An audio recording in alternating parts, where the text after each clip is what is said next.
tell us what Astro Pops, Boast logo shirts, National Premium Beer, and Seafood Shanty. You don't remember Boast logo shirts? Do you, Dennis? Do you remember any of these? Worn by the great Roscoe Tanner. Exactly. Who? Tennis is great. Tennis player. Oh, Roscoe okay, there you Tanner. go. So 1976 Australian Open. let's start with the Seafood Shanty, which sounds like somewhere I could actually go. Tell us about this. What is it, and how is it getting back to life? It was a restaurant that was really flourishing in the 70s and 80s in kind of suburban Philadelphia area. I think there was 14 of them at its peak. And about in the 1990s, the owner got caught up in some tax evasion problems, and he declared bankruptcy, and it just disappeared.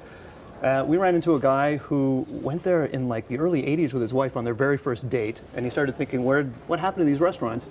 He got his lawyer to look into it, and the trademark had just lapsed. So apart from a couple $100s in lawyer's fees, it was his. He got an SBA loan and grabbed a restaurant, rebranded it, and turned it into the new Seafood Shanty. Well, I guess doing very well. It's a really interesting story.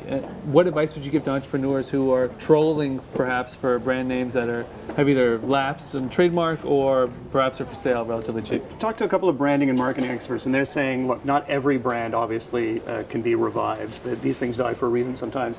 What you want to look for is something that you can bring a kind of modern spin on something. So the Boast t-shirts is actually a good example. They wanted to keep the feel. They had fans from the 80s and 90s who were wearing these things. They gave it a slimmer trim, a kind of more contemporary look, and they've sold out their first run by the summer. I think it was 8,000 shirts. Well, that's fascinating. It sounds like Dennis remembers that, and maybe he'll be rushing out and getting one of those later. But tell us about National Premium Beer, and beer is something very close to my heart, but anything called premium, kind of makes me think it isn't. How is that going? How is the resurrection of National Premium Beer? That's only just started. I talked to the guys coming back in the pickup truck from their contract brewery just the other day, and they got their first case that's been brewed in like the last 10 years. It looks very stylish. I mean, there's beautiful bottles. Well, this was the beer of the Baltimore Orioles in the 1930s and 40s. 1930s and 40s?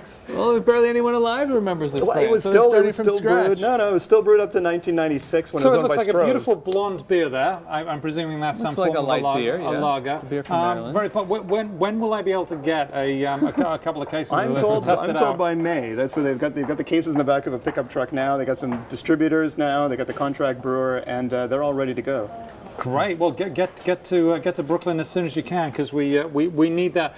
Astro Pops. I can tell you I know nothing about Astro Pops. That would be one of the brands that I probably wouldn't have revived. They're not the little rings things that you. I don't know anything about Astro that Pops one. appear to be some sort of candy, but bringing that back to life, what's the problem there? Is that trademarking? Is that what is the issue? Well, one issue that we did run into was that a lot of these brands aren't nearly as dead as you think, and somebody's sitting on that trademark, and they figure if it's valuable to you to bring it back, we're going to hold on to it and try to get as much money as we can. Macy's is right now in a big fight. It has hundreds of these little brands that brand collectors are out there trying to grab.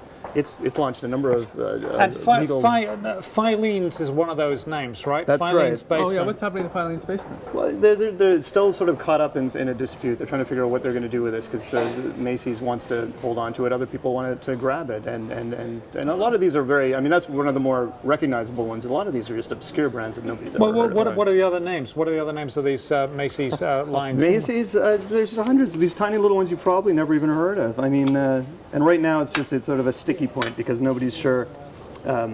Is there any way what's going to happen to them? Is there any way that these things lapse, like the Filene's thing? Do you think that if it doesn't get used, does it just lapse? I mean, I'm not a lawyer. You're not a lawyer. I don't know. There is an intent to use clause when you have a trademark, which means you can't just, the way you have these internet trolls who sit on web names and things. Same thing with a trademark. If you're not going to use it for a business, it should be fair game. You have about 2 years, I think, after you acquire it to do something with it.